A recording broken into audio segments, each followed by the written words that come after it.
لو عندك المكونات اللي في الطبق اللي انت شايفاه قدامك ده، يبقى انت كده ضمنتي غدا النهارده. هاتيهم وتعالي ورايا يلا.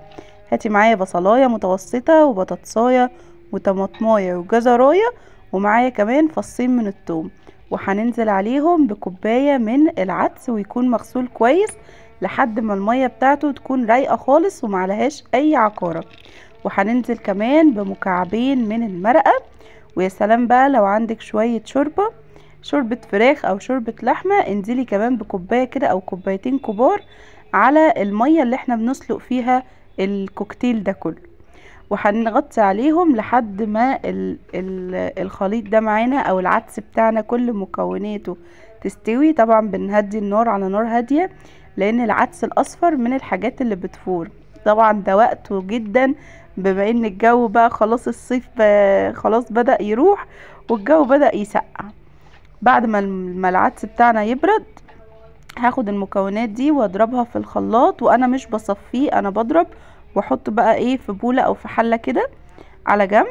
وبجيب بقى حلة تانية بحط فيها معلقة من السمنة ومعايا مكعب من الزبدة، وهنزل عليهم ببصلاية متوسطة، وعايزاها فرم يعني ناعم شوية، مش عايزة الفرمة بتاعتها تكون خشنة، انا عايزة قطع البصل تكون صغننة. وهحمر البصلة دي لحد ما توصل معايا للون الذهبي اللي انت هتشوفيه دلوقتي. بعد كده هنزل عليهم بلسان عصفور، ولسان عصفور حوالي ربع كوباية او شعرية، بس لسان العصفور او الشعرية بتكون متحمرة بره، او ممكن تحطيها من البداية خالص مع بداية البصلة.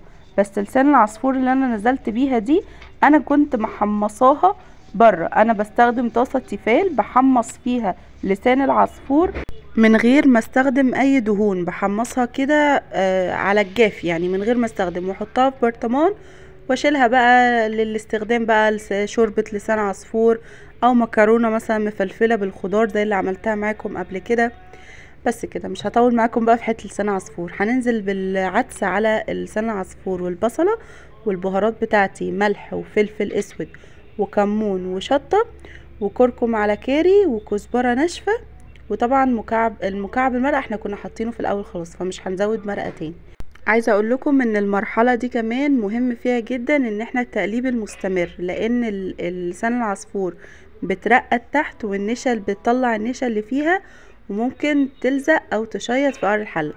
عايزه بس لو تاخدوا بالكم من الفرق ما بين لون العدس في المقطع اللي فات ولونه دلوقتي، الكركم والكاري بيودي لونه في حته تانية خالص، بيخلي لونه كده كهرماني وجميل جدا. لحد ما وصلنا للخطوة دي احنا بنقلب كويس، يعني خطوة الغليان طول ما هو شغال على النار احنا بنقلب فيه كويس. مجرد ما يغلي بس اول غلوة دي بطفي عليه وخلاص، بسيب لسان العصفور تستوي في السخونية بتاعة العدس نفسه. ولحد هنا نبقى خلصنا وصفتنا. لو عجبكم طريقتي في عمايل العدس ما تنسوش اللايك والشير ومتابعة علشان يوصلكم كل جديد. شكرا ليكم، سلام عليكم. ومادام معاك ومادام معاك اللي بحبه بريء، ومادام معاك وبنقسم اللقمة ونضحك وبنشرب شاي، ما يهمنيش مهما